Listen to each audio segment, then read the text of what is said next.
My name is Steve Gilman, and for decades I've been helping brands engage with their audiences. On this podcast, we'll connect the dots in the fast-paced world of branding by talking with entrepreneurs, leaders, and marketers on the front lines of telling brand stories. On today's episode of Brand Story, we talk to healthcare leader Carrie Willetts about how culture is your brand, where to find your organization's best storytellers, and what brands can learn from the healthcare industry. Welcome to the Brand Story podcast. My name is Steve Gilman. I'm your host today, and we are talking to Carrie Willetts. Carrie is currently the market president for the Eastern region of WellSpan Health, and WellSpan is a leading regional health system that serves both Pennsylvania and Northern Maryland. And I was lucky enough to work with Carrie at Rockingham Memorial Hospital back in the good old days when we built a hospital and promoted a new health campus. Carrie was the leader of market development, and I was in charge of communicating and promoting the brand. Hi, Carrie. Hey, Steve. Great to be with you. Yeah. Thanks for being our guest today. This is great. It's very good to see you again. Yeah, you too. Yeah, this is fun. So like I told you, this will be really easy on you.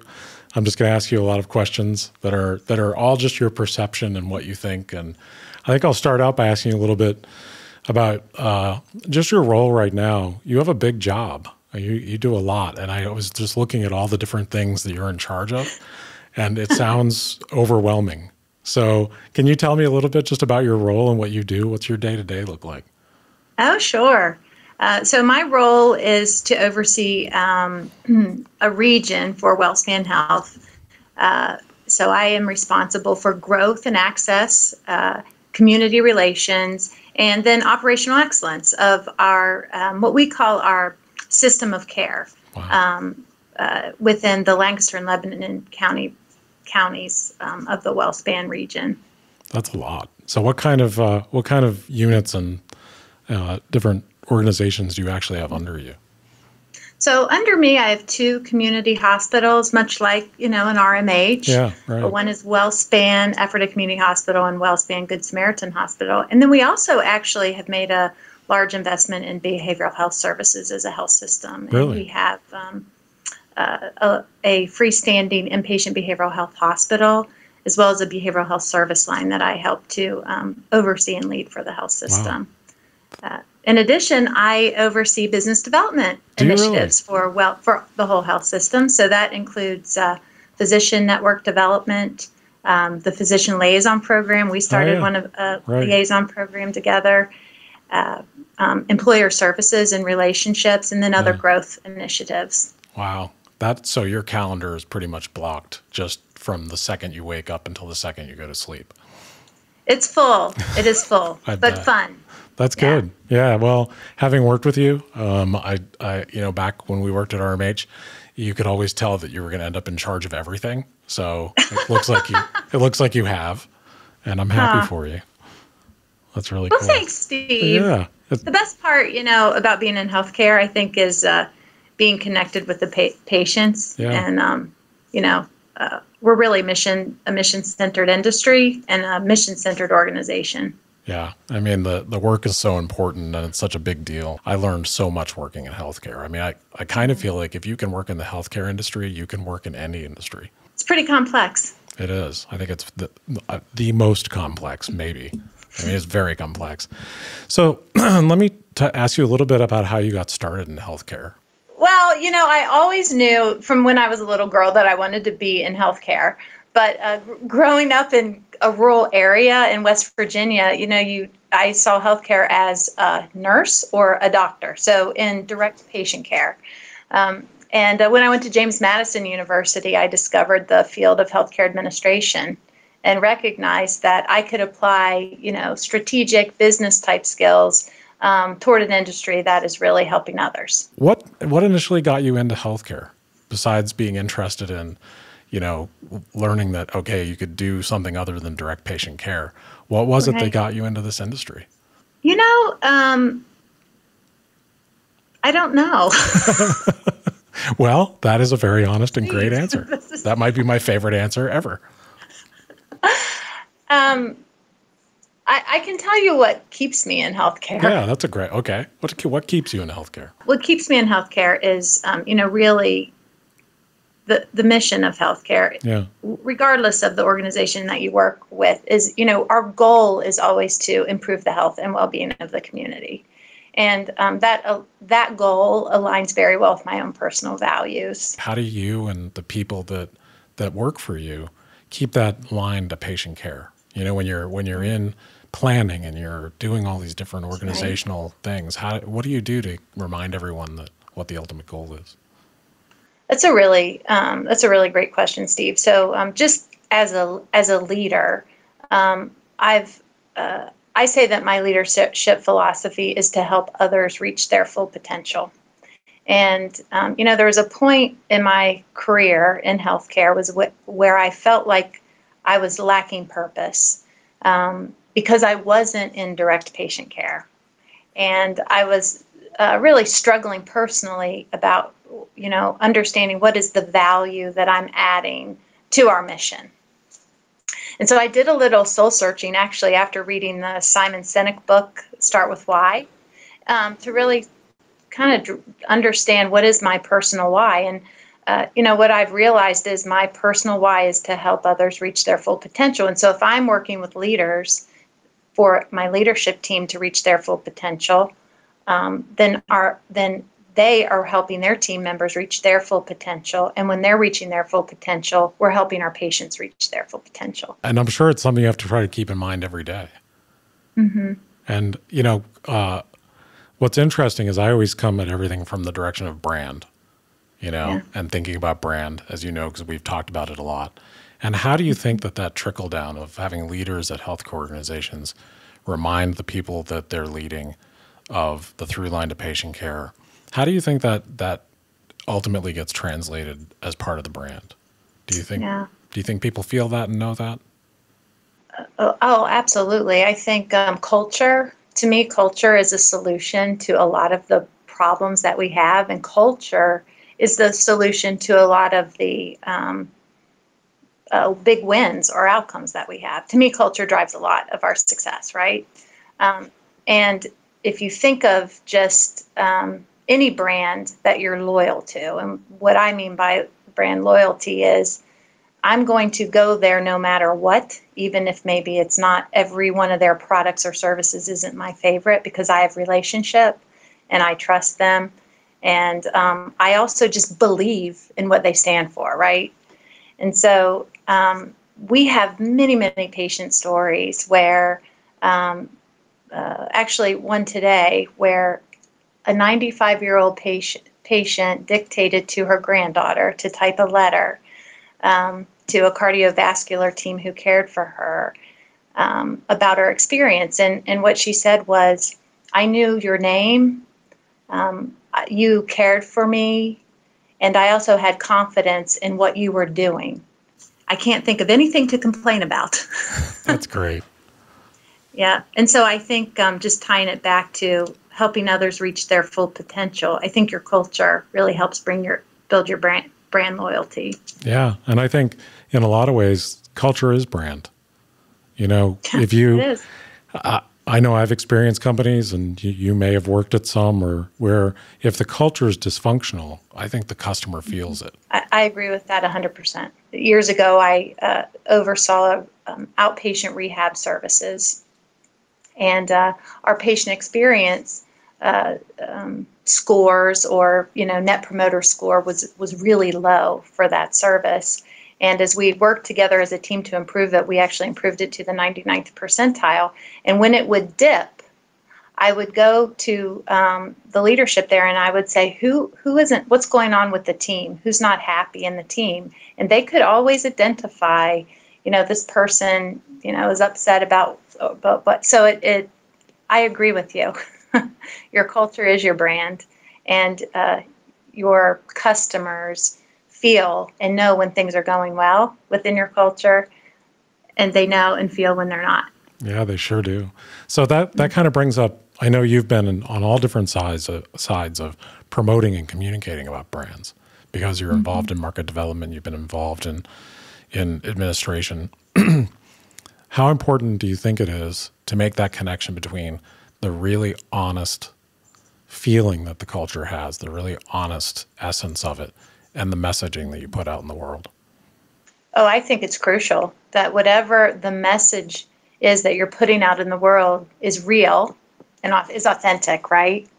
Because if you put a message out in the world that isn't authentic to your brand or to your culture, when your customer experiences something different than that, they're not going to come back likely. They will be disappointed. And it's surprising that it still happens in this day and age with how much information and how fast communication is. Yep. You know, something I learned from you, Steve, was before we would promote a service when we worked together, right? You would ask these questions, what is the patient experience? What are the quality outcomes? What is the access like for that service? And I learned that from you, right? What are the outcomes of the product that we're going to promote or the service that we're going to promote? Yeah, I think, well, thank you for saying that. And working with you was such an incredible experience because I feel like you and I asked a lot of the same questions, sometimes in different ways, but we always got to the same thing. And it always has surprised me with brands, you know, and I don't think it's ever intentional, but people want to get out messages, but it's almost like a documentary, you know, talking about a brand has to be 100% true. You can't say, we give great service, and if you come here, you're going to feel safe. If when the person shows up, they feel nervous and terrified because you're disorganized. I mean, it's almost makes it worse. Yeah, I agree with that. I think along those lines too, I think branding is both offensive and defensive as well. That's cool. Tell me a little more what you mean. Yeah, I love that. Tell me a little more what you mean. You know, and I think about, you know, so what happens when you promote, you know, we're in healthcare, we have probably literally every day millions or hundreds of thousands of opportunities to make a mistake, right? It's a very complex process, you know, and we're dealing with patients' lives. And so, you know, what happens when we don't fulfill our brand promise? I think, number one, we have to make sure that, you know, our, our performance is at the point where we want to tell our brand story in a certain way. But what happens when we fail the consumer? I think it's as important on what you say and do when you don't fulfill your brand promise.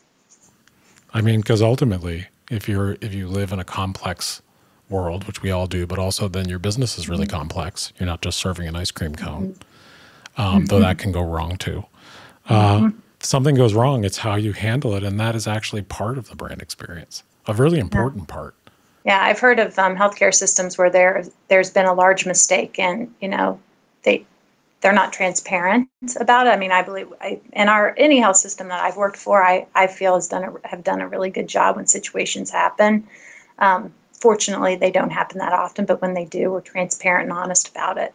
Yeah, I think that's really important. I remember from working with you at RMH and as it became Centera RMH, that's something that I always, as a marketer, always found really encouraging and just great, because not all industries do this, is that when something did go wrong, whether it was clinical or was customer service based, the leadership team would openly discuss it, and it would be brought to the leadership team and talked about in such a transparent way that as a marketer in other industries, I've not gotten that. So really? Yeah, not all industries are that transparent where they're just going to openly talk about something that went wrong. And I've always thought that was one of the strengths of healthcare, because it allowed me to do a better job with messaging, because I could see where the heart of the brand was. Because I remember sitting in some of those meetings and people talking about an issue that happened, and I would see doctors talking, administrators, and some of them getting choked up. You know, and that was one of the reasons I loved healthcare, is because it is an emotional place to work. You know, it's a real thing. It's why I do what I do, right? Helping people reach their full potential. Yeah. Yeah. And that's the goal. I think you have to have a big heart to work in healthcare, because it's a lot of work and it's really difficult. But ultimately, you're showing up for other human beings to help them through what could be the most difficult part of their lives. So, I agree. How do you think, you know, it's something that I've seen all organizations concentrate on to differing degrees, but how do you think, and how important do you think talking about your brand story internally as well as externally, how important do you think that is? I would rank talking about your brand story internally almost equal to or more important as talking about your brand story out externally for a variety of reasons, right? Yeah. For the primary reason of setting the tone for the culture, right? Sure. You said brand is culture in a lot of ways, and how do you cascade, I guess, for lack of a better word, your brand message throughout the organization, and how frequently you do it, and who does it, I think is really, really important. And of course, the actions need to follow the words as well. I mean, that's two sides of the same coin. If you're, I've seen people try to do brand messaging where they think it's all external. Like, well, this is what we're going to say about ourselves. Yeah. But if you're not saying it and doing it internally, then when you say it and try to do it externally, it doesn't ring true. Yeah. And, I think health or organizations who do this really, really well translate the brand story into behaviors and put words to the behaviors, and that are most likely or should be associated with the values of the organization. And so we are all not just, we're acting the brand, right? Again, it's culture again, right? Yeah, right.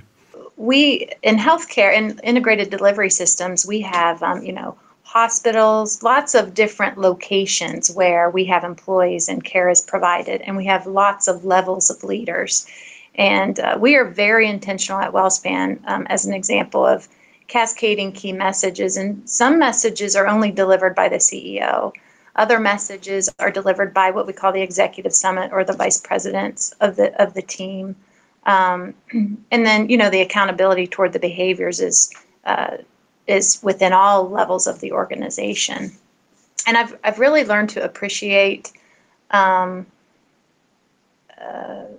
understand how important the tone and the role of the CEO in their messaging is, and how effective it can be in influencing every part and piece of the organization. It's really remarkable because I've experienced times where it hasn't worked in other organizations well, and I've experienced where it's worked very, very well. But it's also been a lesson learned for me that how influential the single building leader and then the single organizational leader is to setting the tone and the culture, representing the brand throughout the whole entire organization. Because some people have to have a place to look, and they're looking for a story to follow. That's a great point. And it's emotional. So when you say building leader, you mean, if it's a president, if there are multiple hospitals, it's the president of that hospital. Usually, yes. Or another kind of higher it really higher is. manager. Yeah. And then the system leader is usually the president of the entire health system. That's right. And you know what I think is interesting about what you just said, that I wonder if you think about ever, is, you've worked with so many different CEOs and so many different leaders, and, a major part of their role is to be a storyteller. Mm-hmm. And so have you had experiences where you'll meet someone that you're going to work for and you're like, wow, this person's a great storyteller, therefore I think this is going to go really well? Or what's that experience been like for you? Yeah, that's I love the art. I call it the art of storytelling. And there's no more effective way, I think, than to communicate a brand or a message or a feeling to influence a behavior than telling a story. I really probably first appreciated the art of storytelling when I worked with you, Steve, in our marketing campaigns for testimonies, telling patient testimonies where patients really told their story about their experience. We use storytelling a lot in WellSpan to emphasize an outcome, a result, a behavior, and good storytelling. Good storytellers, they're kind of like the icing on the cake. You have a story, a good story captures you, but the art of storytelling from a leader or an individual telling the story has big impact too. And I think that's why, I've run into different industries where they're like, oh, I don't like the testimonial. I just don't really like that. I'd rather craft the message. I want to make it something that I can make. And maybe it's because I started in doing documentaries, but there's nothing I love more than just getting the heck out of the way and making it easy for someone to tell a story. And when you think about healthcare, man, like we just did some cardiac services testimonials recently for Centera. And, these people, it's real. What they've gone through are hopes and dreams and their lives. And if you're an empathic human being, usually you just need to ask good questions, then shut the heck up, get out of the way. Told in our new employee orientation, when I was president of hospital, I would tell a story. The idea was we wanted everyone involved in continuous improvement, right? If you see a problem, fix a problem, or we have a core value of just do the right thing. It's okay. Just do the right thing. And I tell a story about James, he still is an emergency department nurse. And he was caring all day long, 12 hours for an autistic patient who he also had behavioral health issues. And so this patient had to be transferred an hour away to a specialty hospital to be cared for. And it took that long to find a placement for that patient. And over the course of his shift, James had created a relationship with this patient. And long story short, as the patient's leaving, James is done with his shift. He can go home to his family, has young kids. And when he had eye contact with that patient, he saw anxiety in the patient's eye. And he got into the ambulance and he rode an hour away with that patient just to make sure, because the patient knew him, they had relationship, and he wanted to make sure that to ease the patient's anxiety through that transition. And you know what? I've never asked him how he ever got home that night, but I've told that story probably 100 times or more, 200 times maybe, and I usually cry, or I at least get emotional when I tell the story.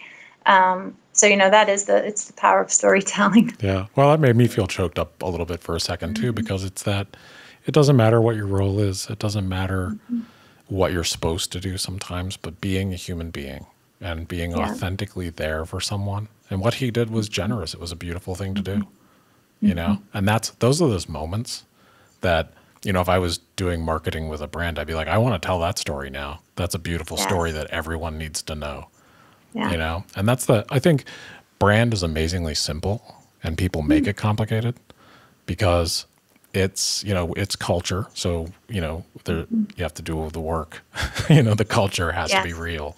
You can't have dysfunction and unhappiness in the ranks and treat people badly. If you treat your people badly, they will treat the customers badly. But then when you're promoting a brand, tell the truth, use human stories, So let me ask you a question about healthcare, because I work with a lot of different brands, and healthcare has always been my favorite just because of the emotional part of it. Yeah. But what do you think, other brands have to learn from the healthcare business or healthcare brands? Well, I think it's a lot. Other industries can learn from healthcare. This just exactly what we were talking about. This this connection to people and connection to purpose. And creating an emotional connection with someone. And there are so many really truly heroic stories of what people just doing the right thing. Good citizen type stories in healthcare, because I think in part, it's, to me, healthcare is a calling in a lot of ways. As you already said, it's hard work, but it's probably one of the most rewarding industries that you can ever be in, right? You're saving lives, you're bringing life into the world, you're repairing people who are broken, you're giving people hope, you're inspiring people. And so I would just say it's easier, I think, for healthcare professionals in the industry to connect to purpose, because it's just so clear. And I would challenge other industries to, connect to the greater good. I think of Pepsi, and I had the pleasure of being in a live interview with Indra Noya, who's their previous CEO. And, if you think of Pepsi, Cola, and soda, it's sweet. And then they owned snack food too, I think Lay's, I'm not sure. But she was describing a cultural change that she led as CEO of Pepsi Company. And she basically challenged the organization toward contributing to the greater good, being green, and really promoting more healthy lifestyles through their products. Right. So through that cultural transition, that's where bubbly products came. Right. That's where they produced lower calorie and lower fat potato chips. Mm-hmm. And so, I think any industry can do it. I think it's more intuitive for healthcare. Right. But, I'd challenge every industry to think about how how each one can contribute to the greater good. I think that might be my favorite answer that I've ever heard. I love that answer. Thanks. I'm just going to say that to everyone from now on, if that's okay with you, because sure. I think that's like the secret of great brand and great branding. It is. I mean, if you think about experiences you've had when you've had great service, whether it's a hotel or a yogurt shop, if the person sometimes it's that little kindness, it's that little thing, it's almost like paying it forward. When someone does something honest and human for you, you were going to go return that smile to someone else, Yes. So I think no matter what kind of organization you are, when you're trying to improve the greater good and add to the greater good, then everything gets better. Your brand is more likable, your people are more satisfied. It's a through line that's real for all of us because we're all human. I agree 100%. Yeah. And I think now is a wonderful opportunity, given that we have a worldwide pandemic. It's in some ways it's refocused us, I think, on what's most important. And hopefully hopefully we'll refocus on the good, right? On doing good.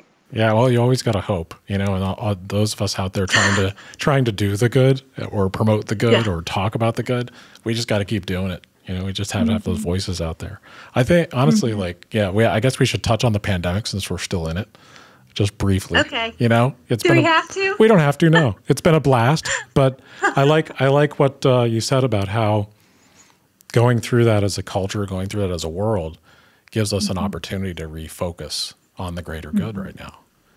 Have you ever been in a tight spot in a PR or marketing situation? I know you can't go into specifics that you found your way out of by reconnecting to sort of the center of brand to that greater good. Wow. Of course, I would say, as I alluded to earlier, while I think any health system, I'm proud to put my name beside all the health systems that I've worked for, because we provide outstanding care at all of the health systems I've worked for. But there are times when really bad things happen, and patients, it's an emotional situation, families, patients, the media. Sometimes, react in ways publicly, especially now with social media. If there's a bad experience or something, it's really simple. It's really easy to kind of spread that, everywhere. So my approach always in situations that are more, isolated, is to talk to the person who's reacting, and just listen. Tell me your story, right? Tell me what happened from your perspective. I usually, in those instances, personally as a leader, and I instruct anyone who's in the meeting with us, this isn't a time for us to argue or debate or defend. It's our time. It's our time to listen and empathize and acknowledge how people feel. And that's where you start. And it's okay to say you're sorry. It's okay to say you're sorry about what happened. Even if you don't know all the stories, you don't have to admit guilt because you might not know, but you can't argue how people feel. And it helps, it just helps the situation to acknowledge how the person feels. And that approach has never, ever failed me. Right. Probably because they felt heard and they felt cared for. Yeah. You know? Right. And it is interesting. By the way, I'm so glad I interviewed you today and we got to talk about that because I've seen you do that. I think it's incredibly powerful. And, you know, I still am on crisis communication teams. And that's one of the things I learned from you. And honestly, you know, authentic listening, I think, is something that's sometimes in short supply in the social media culture and in today's world. And when you authentically listen to people, and I love what you said about you can't argue about how someone feels. That's right. You know, that is so powerful. And you don't know, I think it is scary for a lot of people because you don't know how it's going to go. You seemingly can't control the outcome because you're in a human moment. Yeah, we talk in our business with brand and marketing, we talk about empathy probably every single day. And because that's really, if you're trying to, people think marketing and brand is sometimes sales. Like you're trying to push someone to do something, make them do something. I despise that. I think you're inviting someone, you're telling them a story and letting them in so they can choose you or not, because they're either going to prefer you because you fit with them or they're not in today's world. And the more honest and open you are, the better. And then empathy is it's really the whole ball game in today's world, I think. Yeah, I agree. I like what you said about choosing, right? Not everyone is going to choose us, and that's okay. But as part of, building a strong brand and building a strong organization, we should also work to understand who is not choosing us and why, and then decide, right? What do we need to do differently if we want that group or that person or that to choose us as their partner, really? What do we need to do differently? That's interesting. That's really cool. And healthcare, that's a big challenge because healthcare is certainly the kind of brand where you're serving everyone in your community, regardless sometimes if they chose you or not. But they have healthcare consumers can make a choice in the future of who takes care of them. A lot of times there are a lot of differentiated decisions to make. But it's interesting when I talk to some leaders about brand, there's something I say that always makes people's eyes get a little big. And I think you'll get what I mean by it. It's you've got to be, you're obviously as a brand for something, but what are you against? Yes. Like what do you really have a problem with? That's right. And every brand, if you really think about it, there's going to be something like, yeah, I'm against that. I'm against people being treated a certain way, or I'm against people going uncared for, or that's right. And I think if you don't talk about it, people always want to talk about, oh, well, what are we selling? What are we doing? What do we care about? Well, yeah. Well, also, what do you really have a problem with, and what do you want to change? Yes. I think I'm really glad you brought that up. Of course, in nonprofit healthcare, and I think in many for-profit centers, that's the great thing about health systems. Is we care for everyone, regardless of who you are, what you look like, how much money you have, or what insurance you have. And that's, I guess, the beauty or something that I really deeply appreciate. It's also a challenge, right? Because sometimes we're left with a disproportionate burden of, vulnerable people for whatever reason. But, at the end of the day, it's our mission to serve all, or to care for everyone. I think, healthcare, it's interesting that you said, what do we not stand for? In the last probably 7 years, I've encountered several situations where patients have asked not to be provided care by the care provider who was providing care for them, not because they weren't qualified, but because of maybe their gender or their ethnicity. And I've had to those conversations directly with patients or their family members. Those conversations are easy for me because that is a non-negotiable to me and my core values, and it's a non-negotiable to my health system. And so as long as I know who is caring for that patient is highly competent and highly skilled at what they do, and unless there is, very extenuating circumstance, I'm very comfortable saying, well, this is who's going to be providing care for you. If you choose not to have the care from this person, then you cannot be our patient. We'll be happy to facilitate a transfer for you. Yeah. So good for you. Yeah. Good for the health system too.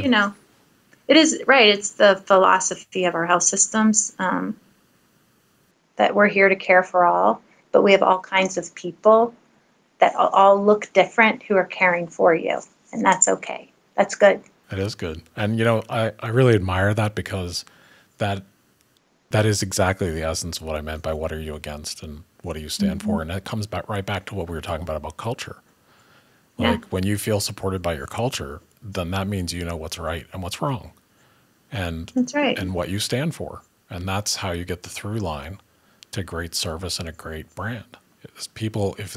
Sometimes some people won't like it, but if they know what you stand for, then the people who connect with that will really, really like you. And the people maybe that don't connect with it as much will at least respect you. I agree with that. Some part of my, I guess, leadership style or an approach I've taken as a leader is to make sure that everyone understands their role, how they're contributing to the organization, linking it to brand, right? If I know, to your point, like what is okay and what is not okay, and it's needs to be simple and clear. Yep. And if I'm an employee in an organization, I need to understand my contribution, right? What's my purpose here, and how do I connect to, what's my role? Yeah, and also how do I fit in this culture? What does this culture stand for? Yes. So therefore, how does that support me? And then that informs how you act. It informs how you communicate, and it makes you feel like, okay, I understand the brand I work for. That's right.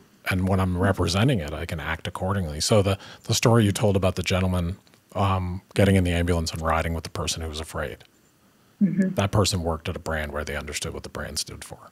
That's right. Yeah. They didn't worry, I'll get in trouble if I do this. Or, forget that it was just a great human, unselfish, wonderful thing to do as a person. Yes. But it was also very on brand. Just doing the right thing, finding a better way. And I think along those lines of behavior that I love and I try to instill in organizations that I'm leading is a culture of curiosity. Ask why. If something doesn't make sense to you, ask why. The curiosity in people asking why and being empowered to ask why is an example of great leadership. You've had a really amazing career so far, and, God knows where you go from here. Like, you're one of the more accomplished people I know. And knowing what you know now, what piece of advice would you give a younger version of you? Oh, a lot of things. I look down in the words that I'm very driven, and I have to remind myself that my slow is a lot of other people's fast, and that my job is really to do two things: to portray a calm confidence. So, as a leader, building a culture, it's composure, but calm confidence. And while I've always led with a sense of urgency and a level of energy that I think is special and inspiring to a lot of people, the new me, the more wise me, would tell the younger me to also just breathe and just slow down. And, the words that I use to remind myself now are calm confidence. That's great. Yeah. That's not something most of us have earlier in our career. Yeah. No, I'm wondering are you envisioning me like I'm a driver and I can go and get stuff done? really fast. Yep. Oh yeah, having worked with you, I know. It was a blast because you were so driven. There's so much being done. I think over the years, I've learned to be more diplomatic because I certainly wasn't most of the time. So earlier in my career, so I think we all learn. I think perspective, right? That's the other thing I would tell myself. Remember, everyone has a story. And so I tell myself now, meet people where they are, right? And understand their perspective. So that's probably what I would tell my younger self. Hey, Carrie, meet people where they are. They're not where you are right now, and that's okay. So meet people where they are and understand their perspective. Well, that's the perfect place. And then move fast. Yeah, and then move. And then move quickly. That's right. That's awesome. Yeah. So is there anything I didn't ask you that you want to say today? No, I just, hey, thank you for what you've taught me about brand. I use, I think about the role that we have as leadership to build brand loyalty. And it's different than, a brand someone who recognizes my brand. We recognize a lot of brands, right, that we may not like. We recognize them. And so I keep that in mind as a leader, that, the ultimate outcome that we desire is brand loyalty, right? Yeah. We want people in my line of work. I want patients to find my health system. I want them to use my health system, but I want them to stay in my health system, right? Yeah. And that's brand loyalty, right? Yes, it is. Yeah. And it's really the ultimate goal. Even you think about your personal brand, you want people to have a good experience and come back for more. That's right. So, and usually just being your authentic self, and I think that's talking about the younger, older thing. When you're younger, you want everyone to come back for more because, you're moving so fast. And as you get more experience, you're like, some people aren't great customers in my store. That's a great point. Yeah. So I think, it's, and that goes for brands and people, it's really interesting. Yeah, it is. So, well, thank you so much. This was such a joy to talk to you today and to catch up with you. Again, working with you is one of the best experiences I've had in my career. So thanks for making the time for this today. Oh, gosh. Thanks. Thank you, Steve. And it was really an honor to have been chosen. So thanks for picking me. You're welcome. It was fun.